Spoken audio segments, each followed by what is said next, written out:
আসসালামু আলাইকুম। সাদিকা সারা cooking is recipe নতুন আরও একটি রেসিপি দেখার জন্য আমন্ত্রণ জানাচ্ছি আপনাদের সবাইকে। আজ আমি আপনাদের তৈরি করে দেখাবো উত্তরবঙ্গের ঐতিহ্যবাহী কালাইপুরি পিঠা। আঞ্চলিক ভাষায় এটাকে কালাইপুরি বলে, তবে আপনারা এটাকে ডালপুরিও বলতে পারেন। নওগাঁ জয়পুরহাট জেলায় বিখ্যাত এই পিঠাটি কালাইপুরি। শীত আসলে আমাদের বাঙালি ঘরে পিঠা তৈরির উৎসব লেগে যায়। বেশিরভাগ সময় আমরা মিষ্টি পিঠা খেয়ে থাকি। এবার একটু ঝাল পিঠা খাওয়া যাক। ঝাল পিঠা তৈরি করার জন্য আমাদের প্রথমে লাগবে ডাল। এখানে আমি মসুরের ডাল নিয়েছি 1 কাপ। এখানে আমি ডালটা আগে থেকে 3-4 বার পানি চেঞ্জ করে ধুয়ে নিয়েছি। এবার এর সঙ্গে দিতে হবে পেঁয়াজ কুচি। ছোটো ছোটো কিউব করে পেঁয়াজ কুচি করে 1/2 কাপের মতো দিলাম। তার সঙ্গে দেব রসুন কুচি, 5-6টা রসুন কুচি করে দিলাম। কাঁচামরিচ দিতে হবে স্বাদ মতো। আপনারা যে যতটুকু ঝাল খেতে পছন্দ করেন কম বেশি করে কাঁচামরিচ দেবেন। আস্ত জিরা দিলাম 4 চামচের 1 চামচ। 4 চামচের 1 চামচ লবণ দিলাম, লবণটা স্বাদ মতো। 4 চামচের 1/2 চামচ হলুদ গুঁড়া। তার সঙ্গে একটা তেজপাতা মাঝখান দিয়ে চিড়ে। সবগুলো উপকরণ দেওয়া শেষ। এবার দেব তেল। এখানে আমি রান্নার রেগুলার সয়াবিন তেলটা দিলাম। আপনারা সরিষার তেল দিয়েও এই রান্নাটা করে নিতে পারবেন। এখানে 2 টেবিল চামচের মতো তেল দিলাম। এবার সবগুলো উপকরণ একসঙ্গে হাতের সাহায্যে মাখিয়ে নেব। আমি হাত দিয়ে ডলে ডলে ভালোভাবে সফট করে মেখে নেব। হাত দিয়ে মাখালে ডালের চচ্চড়িটা খেতে অনেক ভালো লাগে। আর ডালের চচ্চড়ি যত ভালো হবে কালাইপুরিটা খেতে তত বেশি ভালো লাগবে। এবার অল্প পরিমাণে পানি দিয়ে আমি ডালটা ভালোভাবে চচ্চড়ি করে নেব। এখানে পানি পরিমাণটা দেখে বুঝতে পারছেন কতটুকু দিলাম। বেশি পানি দেওয়া যাবে না। ডাল সিদ্ধ হওয়ার জন্য যতটুকু পরিমাণ পানি লাগবে ঠিক ততটুকু পানি দিয়ে ডালটা ভালোভাবে সিদ্ধ করে নিতে হবে। এবার চুলার জাল মিডিয়ামে রেখে 5 মিনিটের মতো রান্না করব। 5 মিনিট পর আবারও ফিরে আসলাম। ডাল থেকে পানি অনেকটাই টেনে গেছে। এবার একটু নাড়া দেব।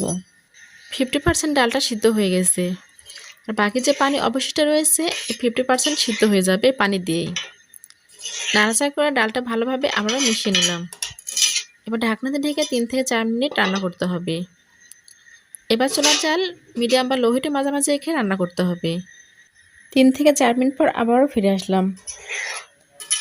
আলতো ভাগে নাড়াচাড়া করে ডালটাকে ভালোভাবে উল্টে পাল্টে নিতে হবে। ডালের যে পানি ছিল পানিটা সম্পূর্ণ টেনে গেছে। এর বেশি রান্না করলে ডালটা গলে যাবে। গলে গেলে পিঠাটা ভালো হবে না। ডালটা রান্না কমপ্লিট হয়ে গেছে। এবার নামিয়ে নিতে হবে। পিঠাটা তৈরি করার জন্য এবার চাউলের গুঁড়ো একটা ড্রো তৈরি করতে হবে। ড্রো তৈরির জন্য আমি আগে থেকে চুলাতে পানি বসিয়ে দিয়েছিলাম। পানিটা ফুটে গেছে। এবার এই পানির মধ্যে 4 চামচের 4 ভাগের 1 ভাগ লবণ দিলাম, 4 চামচের 4 ভাগে 1 ভাগ হলুদ গুঁড়া, 4 চামচের 1/2 চামচ রসুনের পেস্ট, 4 চামচের 1/2 চামচ আদা আর জিরা পেস্ট। এবার সম্পূর্ণ মশলা নাড়াচাড়া করে পানির সঙ্গে মিশিয়ে নিতে হবে। অপেক্ষা করতে হবে পানিটা যতক্ষণ না ভালোভাবে ফুটবে। পানিটা ফুটে গেলে এর মধ্যে দিতে হবে চাউলের গুঁড়া। এখানে আমি শুকনো চাউলের গুঁড়া নিয়েছি। আপনারা চাইলে ভেজা চাউলের গুঁড়া দিয়ে ওই ডোটা তৈরি করে নিতে পারবেন। অল্প অল্প করে চাউলের গুঁড়া অ্যাড করে ডোটা তৈরি করে নিতে হবে।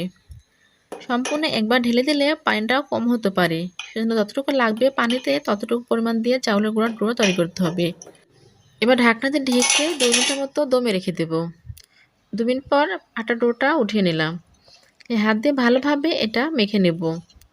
এটা সময় নিয়ে ভালোভাবে মেখে নিতে হবে যেন আটা ডোটা সফট হয়।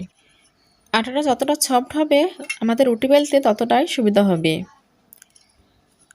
আমি ঠিক এভাবে আটার একটা খামির তৈরি করে নিলাম। এবার এই আটার খামিরকে 3টা ভাগে ভাগ করব। আমি একই সাইজ করে 3টা লেচি আকারে কেটে নিলাম।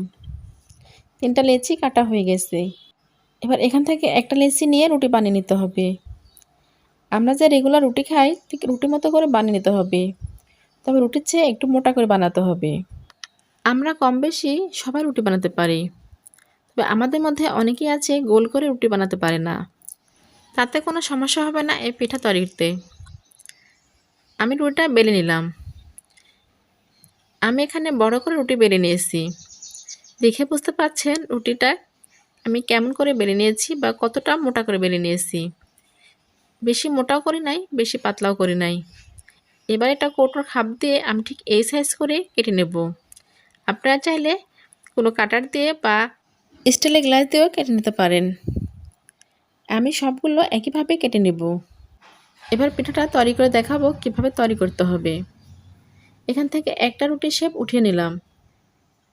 দুই হাতে বুড়ো আঙুল দিয়ে এভাবে পাতলা করে নিতে হবে। পাতলা হয়ে গেলে এবার যে ডালের পুরটা তৈরি করলাম সে পুরটা মাঝখান দিয়ে দিতে হবে। এক কথায় আমরা যে নারকেলের পুর দিয়ে পুলি পিঠা তৈরি করি ঠিক সেভাবেই আমাদের তৈরি করতে হবে। এবার মুখটা ভালোভাবে সিল করতে হবে। আমি কিভাবে সিল করছি আপনারা দেখে বুঝে নিন। প্রথমে 2 আঙ্গুলের সাহায্যে এভাবে চেপে চেপে সিল করতে হবে। ভালোভাবে সিল করা না হলে তেলের মধ্যে দেওয়ার সঙ্গে সঙ্গে পিঠা মুখটা খুলে যেয়ে তেলগুলো নষ্ট হয়ে যাবে। সেজন্য আমাদের অবশ্যই ভালোভাবে সিল করতে হবে। এবার আমি নকশা করে মুখটা আটকে নেব। আপনারা আপনাদের পছন্দ মতো নকশা করে মুখটা আটকে নিতে পারেন। তবে এটা আটকানো খুবই সহজ। 2 আঙ্গুলের মাঝখান দিয়ে এভাবে চেপে দুমড়ে দিলেই নকশাটা হয়ে যায়। অনেক সুন্দর একটা নকশা তৈরি করলাম। আমি আবারও একটা নকশা করে দেখাবো। প্রথমে ভালোভাবে মুখটা সিল করে নিতে হবে। তারপরে এভাবে এক সাইড থেকে দুমড়ে দুমড়ে একটা নকশা তৈরি করতে হবে। দেখে বুঝে নিতে হবে আমি কিভাবে নকশাটা তৈরি করে নিচ্ছি। এবার আরেকটা নকশা করে দেখাবো, এটা খুবই সহজ। এটা আপনারা যে কেউ বানিয়ে নিতে পারবেন। একইভাবে পিঠার মুখটা ভালোভাবে সিল করতে হবে। সিল করা হয়ে গেলে এবার 2 আঙ্গুলের মাঝখান দিয়ে একটু করে চাপ দিলেই একটু করে নকশা হয়ে যাবে।